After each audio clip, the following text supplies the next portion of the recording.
Doctor Ramesh Baheti ये इंदौर के मशहूर उद्योगपति हैं और अपने काम से समाज में इन्होंने एक खास पहचान बनाई है। डॉक्टर बाहेती शिक्षा और स्वास्थ्य को समाज के आखिरी पायदान पर खड़े व्यक्ति तक पहुंचाने का जिम्मा उठाया है। उनका ये मिशन है।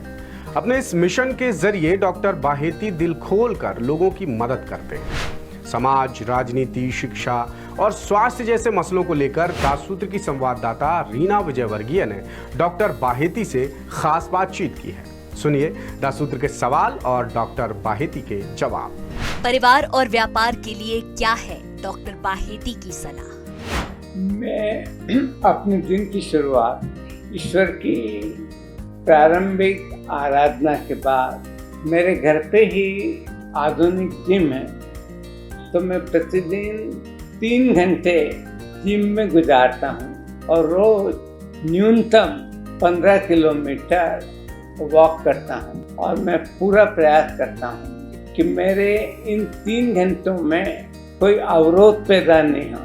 मैं उसमें मोबाइल भी नहीं ले जाता हूँ और बाहर गाँव भी काफ़ी जाना होता है देश विदेश में, तो वहाँ भी मैं प्रयास करता हूँ कि ये 3 घंटे की एक्सरसाइज की श्रृंखला नहीं टूटे। ये एक्सरसाइज आपको उत्तम स्वास्थ्य देती है और बिना स्वास्थ्य के आप जीवन में कुछ नहीं कर सकते। तो पहले कर्म के लिए आवश्यक है उत्तम स्वास्थ्य। उत्तम स्वास्थ्य होगा तो आप अपने परिवार की केयर बहुत अच्छी तरीके से कर पाएंगे, अपने व्यापार की केयर बहुत अच्छी तरीके से कर पाएंगे। आप में एक नवीन उन्माद, नवीन उल्लास होगा जो कि आपको नवीन प्रयास करने की प्रेरणा देगी। देश में किस मामले में बाहेती परिवार है मारवाड़ियों में नंबर 1? मेरी तीनों डॉटर, हम पहले मारवाड़ी परिवार थे जिन्होंने हिंदुस्तान में अपनी पुत्रियों को स्कूलिंग के लिए लंदन के और इंग्लैंड के बोर्डिंग स्कूल में भेजा। दिल्ली कॉलेज से 10th करने के बाद 11th 12th ए लेवल करने के लिए वो लंदन गई। फिर उन्होंने लंदन स्कूल ऑफ इकोनॉमिक्स से ग्रेजुएशन और पोस्ट ग्रेजुएशन किया। और आपका अगला प्रश्न स्वाभाविक होगा उनके विवाह के बारे में। तो मैं प्रारंभ से ही जातिवाद का घोर विरोधी रहा हूँ और मेरी वैचारिक विचारधारा भी लेफ्ट ऑफ द सेंटर, वामपंथ की तरफ है। तो मेरी तीनों बालिकाओं को हम चारों ने, जब मेरी पत्नी जीवित थी, दुर्भाग्य से वो 4 नवंबर 1924 को हमें छोड़कर अनायास चली गई, तो हम सब ने, चारों ने अपने बच्चों को कहा तुम अपना बार जीवन साथी ढूंढो। और 2 ने गुजराती परिवार के बालक ढूंढे। तीनों की शादी के अब 25 से लेके 35 वर्ष पूर्ण हो गए हैं। सबके 2 बालक हैं और बड़ा सुखी दाम्पत्य जीवन व्यतीत कर रहे हैं। पारिवारिक जीवन में आनंद है और साथ ही साथ तीनों पुत्रियां प्रोफेशनल एक्टिविटीज में भी व्यस्त हैं, अपना अपना प्रोफेशन कर रही हैं और उसमें भी वे सक्सेसफुल हैं। कैसे सत्य साई बाबा से हुआ संपर्क? मुझे 1968 में कोई सामान्य मित्र ने सत्य साई बाबा पुट्टपूर्ति के बारे में बताया था और उसने मुझे प्रेरणा दी कि आप दोनों भाई एक बार पुट्टपूर्ति होके आओ। तब से पुट्टपूर्ति जाने की श्रृंखला बनी और वर्ष के बाद श्री सत्य साई बाबा के निज संपर्क में आने का मौका मिला सन 1992 में। इंदौर का सत्संग विद्या विहार हमने 1980 में ही प्रारंभ कर दिया था और आज ये सफलतापूर्वक 45वें वर्ष में चल रहा है। हमने पूना में भी गैस अथॉरिटी ऑफ इंडिया के साथ सत्संग विद्या विहार प्रारंभ किया, उसको भी 27 वर्ष हो गए। तीसरा सत्संग विद्या विहार 2 वर्ष पूर्व रतलाम में प्रारंभ किया और अब इंदौर के स्कूल में एडमिशन की इतनी ज़्यादा डिमांड है कि हजारों माता पिता नाखुश हो जाते हैं जब उन्हें सत्संग स्कूल में एडमिशन नहीं मिलती, क्योंकि एडमिशन आप उतनी दे सकते हैं जितनी की जगह है, कैपेसिटी है। और हम लोग टीचर टॉट रेशियो पे बहुत ध्यान देते हैं। आज सब लोग सत्संग स्कूल में एडमिशन के लिए इसलिए आते हैं कि वहाँ का स्तर उच्चतम है और आज देश के 10 सर्वश्रेष्ठ डे स्कूल में इसकी गणना होती है। तो यदि हम सभी को एडमिशन देने लगें तो जो उत्कृष्टता है, संपूर्णता है, वो कभी पूरी नहीं होगी।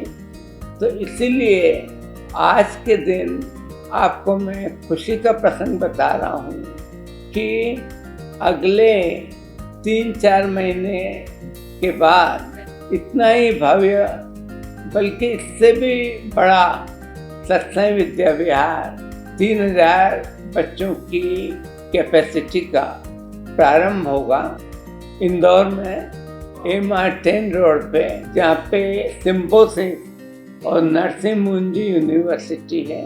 उसी रोड पे हमें मध्य प्रदेश सरकार प्रोत्साहित कर रही है, सहयोग दे रही है और वो स्कूल में अध्ययन हम प्रयास कर रहे हैं कि 26 वाले एकेडमिक सेशन में कैसे हम नर्सरी से क्लास 8 तक प्रारंभ कर सकते।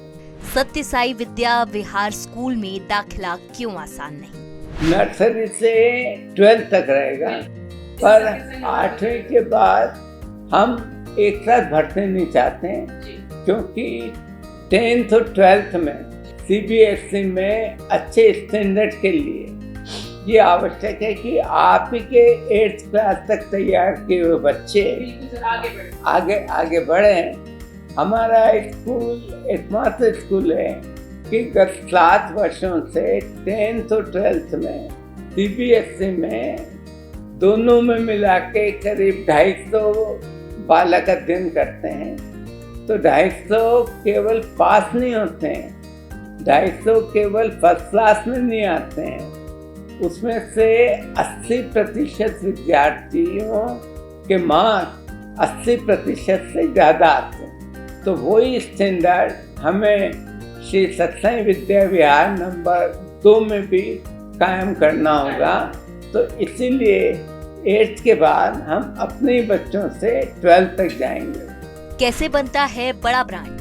पहली चीज है, कोई भी संस्था के लिए प्रबंध की व्यवस्था, मैनेजमेंट सबसे ज़्यादा आवश्यक है।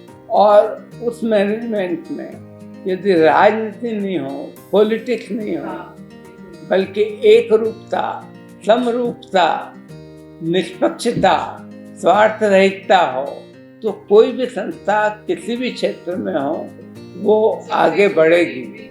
इंदौर में IIM लाने में कौन डाल रहा था रुकावट?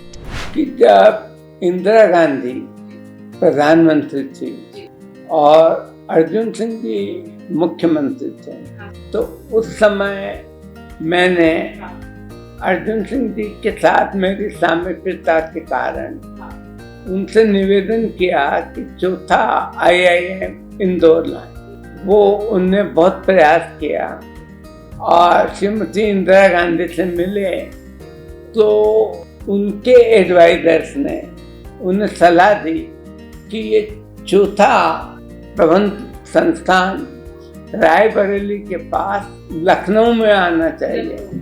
तो इसके कारण चौथा IIM लखनऊ आया और जब उसके बाद नरसिंह राव जी की सरकार आई तब 5वां IIM इंदौर में आया। सुंदरलाल पटवा अर्जुन सिंह से रिश्तों पर क्या बोले डॉक्टर बाहिती? सर्वप्रथम मैं आपको एक बात बताऊं, प्रारंभ से ही मेरे कांग्रेस और बीजेपी के नेताओं से मध्य प्रदेश में पारिवारिक संबंध है। श्री सुंदरलाल जी पटवा, कैलाश जी जोशी, कैलाश जी सारंग, बीजेपी के इन वरिष्ठ नेताओं का मेरे घर पे सतत आना जाना रहता था। पर अर्जुन सिंह जी से बहुत ही ज़्यादा अटूट पारिवारिक संबंध हो गए थे। तो आज तक मेरे कांग्रेस और बीजेपी दोनों में ही मित्र हैं, और मित्र हैं तो मित्रता ही सदैव निभाता हूँ। और कभी भी मैंने अपने निजी व्यवसायिक स्वार्थ के लिए आज तक किसी भी राजनीतिक से किसी भी तरह का संपर्क नहीं किया, जबकि देश के 3 वित्त मंत्री डॉक्टर मनमोहन सिंह जी, यशवंत सिन्हा जी और चिदम्बरम जी अभी तक आज भी, मनमोहन सिंह जी तो कुछ महीने पहले मैं छोड़ के चले गए, तो इन दोनों से आज भी अटूट मित्रता है। और मनमोहन सिंह जी केवल इंदौर में एक बार आए और 3 दिन जब वो राज्यसभा में विपक्ष के नेता थे और उसके 2 साल बाद प्रधानमंत्री बने, तो 3 दिन हमारे घर पे ही ठहरे थे और एक पारिवारिक वातावरण में हम लोग साथ साथ रहे। पीएम मोदी के नेतृत्व को आप कैसे देखते हैं? मोदी जी की लीडरशिप सर्वमान्य है। उनके 2 कार्यकाल पूरे होकर तीसरा कार्यकाल चल रहा है। इसमें देश की औद्योगिक प्रगति अच्छी हो रही है। हमारा जीडीपी 6 से लेके 7% के बीच में चल रहा है। यदि 8% हमारा जीडीपी लगातार हो जाए तो हम 2035 के पहले ही एक विकसित राष्ट्र बन जाएंगे। मोदी जी इस दिशा में काफ़ी प्रयास कर रहे हैं और उनकी नीतियाँ नारी पूरक, बालक पूरक, समाज पूरक, निर्धन पूरक और उद्योग पूरक, इन सब के समागम से देश का विकास तेजी से हो रहा है। पर जो बेरोजगारी की समस्या है, इसको जितना जल्दी काबू में किया जाए, और उसमें भी स्किल लेबर की कमी है, तो स्किल लेबर को प्रशिक्षित किया जाए ताकि वो कंप्यूटराइज मशीन वगैरह का संचालन कर सकें। ये एक हमारी कमी है, उसे जल्दी से जल्दी पूरा करना होगा। डॉक्टर मोहन यादव की गाड़ी चालू है या नहीं, क्या बोले डॉक्टर बाहिती? डॉक्टर मोहन यादव जी इस क्षेत्र में काम उन्होंने प्रारंभ कर दिया है। काम प्रारंभ करने की जरूरत नहीं है, काम प्रारंभ कर दिया है और गाड़ी यानी रेल चालू हो गई है चलना। इंदौर में किस बात की कमी लगती है? इंदौर शहर के नागरिकों का इंदौर को स्वच्छ रखने में समर्पण है। हर एक के मन में एक भावना जागृत हो गई कि मेरा इंदौर स्वच्छ रहे। मैं एक बात कहूँगा कि अभी भी इंदौर में हरियाली की कमी है, अच्छे उद्यानों की कमी है, अच्छे मैदानों की कमी है जहाँ पे बच्चे जाके खेल कूद कर सकें। तो हम हर जमीन को केवल उसका व्यवसायीकरण न करते हुए अच्छा परसेंटेज हम हरियाली के लिए और बगीचों के लिए, बच्चों के खेलने के लिए, वृद्धों के घूमने के लिए कर सकें तो और भी अच्छा हो। क्या इंदौर में महिलाएं सुरक्षित नहीं है? लॉ एंड ऑर्डर को मैं इस रूप में देखता हूँ कि जहाँ पे नारी सबसे ज्यादा सुरक्षित रहे। रात के 12 बजे भी एक नारी अपने मोहल्ले में आसानी से निकल जाए। बम्बई जैसे बड़े शहर में आज भी नारी इतनी सुरक्षित है कि रात के 2 बजे एक इलाके से दूसरे इलाके में जा सकती है, पूर्ण सुरक्षित है। जबकि इंदौर में उस तरह का वातावरण नहीं है, नारी भयभीत है, तो इसमें अत्यंत सुधार की आवश्यकता है। कैसे इंदौर यूरोप के शहर की तरह बन सकता है? आज से 25 वर्ष बाद निश्चित रूप से मैं उस अच्छे शहर को देखने के लिए उपलब्ध नहीं रहूँगा। तब तक भगवान मुझे अपने पास बुला लेंगे तो 25 साल बाद इंदौर जैसे यूरोप में शहर है उस तरह का शहर बने, साफ, स्वच्छ, उच्च शिक्षा, अच्छे अस्पताल, हरियाली, ये सब बातें हों, कोई अनएम्प्लॉयड नहीं हो, भिक्षावृत्ति नहीं हो, सब लोग सुखी और संपन्न हो, प्रेम से रहें। मेरे जीवन का एकमात्र उद्देश्य जो साईं बाबा से सीखा, love all serve all, help ever hurt never. इसी के साथ मैं अपनी चर्चा आपको समाप्त करूं। लेटेस्ट, इन्वेस्टिगेटिव और इन डेप्थ खबरें देखने के लिए ज्वाइन कीजिए द सूत्र का व्हाट्सएप चैनल, सब्सक्राइब कीजिए यूट्यूब चैनल, लाइक कीजिए फेसबुक पेज और पढ़ते रहिए वेबसाइट www.dasudr.com।